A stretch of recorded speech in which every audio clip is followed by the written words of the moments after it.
CNN은 한국의 KF-21 보람의 150대 도입 계획을 긴급 보도했다.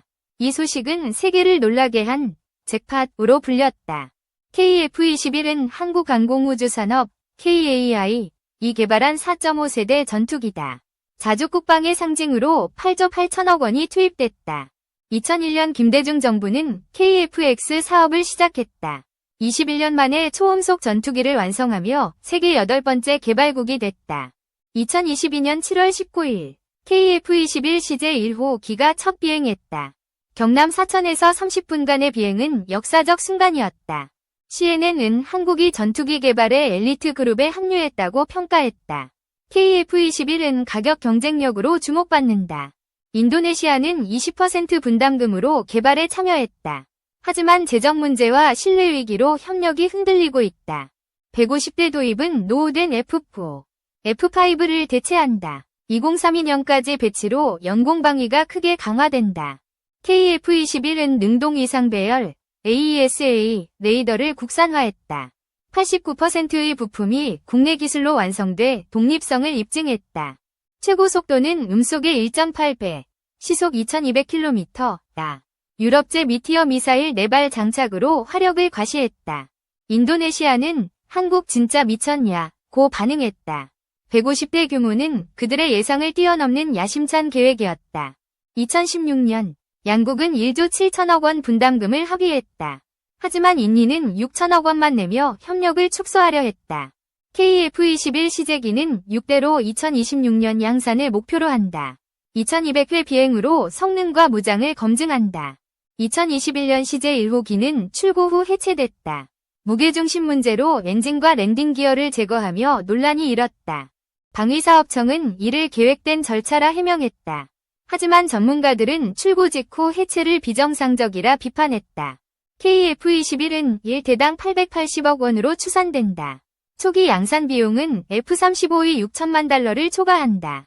공군은 비용 문제를 우려한다. 수출 경쟁력을 위해 무장과 부품 최적화가 필수적이라고 강조했다.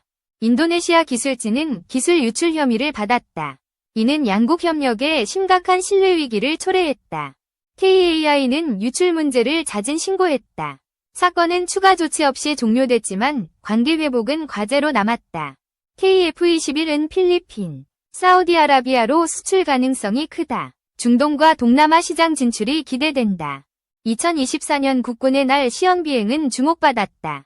글로벌 방산 시장에서 한국의 위상을 보여줬다. CNN은 KF-21을 방산의 게임 체인저로 평가했다. 한국의 기술력은 세계 강국을 긴장시킨다. 인도네시아는 48대 구매를 약속했다. 하지만 재정난으로 추가 도입은 불확실하다. KF-21은 스텔스 도료로 5세대 전투기로 개량된다. 이는 장기적 경쟁력을 강화하는 전략이다. 중국은 KF-21의 성장을 경계한다.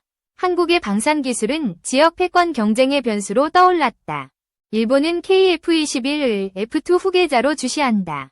한국의 기술 독립은 동북아 경쟁을 심화시킨다.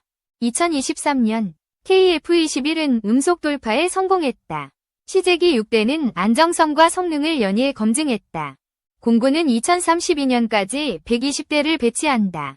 추가 30대는 수출과 예비용으로 활용될 전망이다. KF-21은 3만 개 부품으로 구성된다. 22만 개 리벳과 550개 전자장비 통합은 기술적 도전이었다. 미국은 초기 AESA 레이더 기술 이전을 거부했다. 한국은 독자 개발로 이를 극복하며 자부심을 얻었다. 인도네시아의 분담금 축소는 논란을 낳았다. 기술 유출 우려 속 협력 재정립이 시급하다. KF-21은 나토 표준 무기와 호환된다. 이는 글로벌 시장에서 유지비 절감의 강점이다. 2025년 이라크가 KF-21 도입을 검토한다. FA50 성공에 이어 중동 시장 확대가 기대된다. KF-21은 프랑스 라팔과 경쟁할 잠재력을 지녔다. 성능과 가격의 균형은 수출의 핵심이다. KAI는 2024년 고속시험 비행을 공개했다. 이는 글로벌 방산 관계자들에게 깊은 인상을 남겼다. CNN 보도는 한국 방산의 위상을 알렸다. 150대 도입은 한국의 야심찬 비전을 보여준다. 인도네시아는 재정 부담을 이유로 망설인다. 그들은 150대 규모에 당황하며 협상 전략을 재검토한다. KF-21은 F-16 블록 72분의 70와 경쟁한다. 하지만 가격과 유지비 면에서 우위를 점한다. 한국은 6세대 전투기 개발에 참여한다. KF-21은 그 기술적 토대를 제공하는 핵심이다. 2021년 출고식은 국가적 자부심의 순간이었다.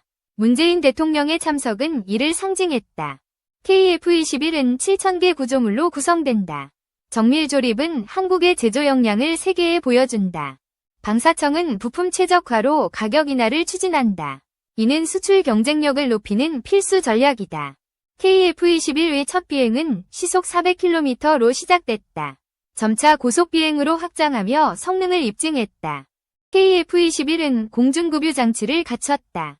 장거리 작전 능력은 수출 시장에서의 매력을 높인다. 2024년 KAI는 인니와 협상을 진전시켰다. 신뢰 회복은 수출 확대의 열쇠로 작용한다.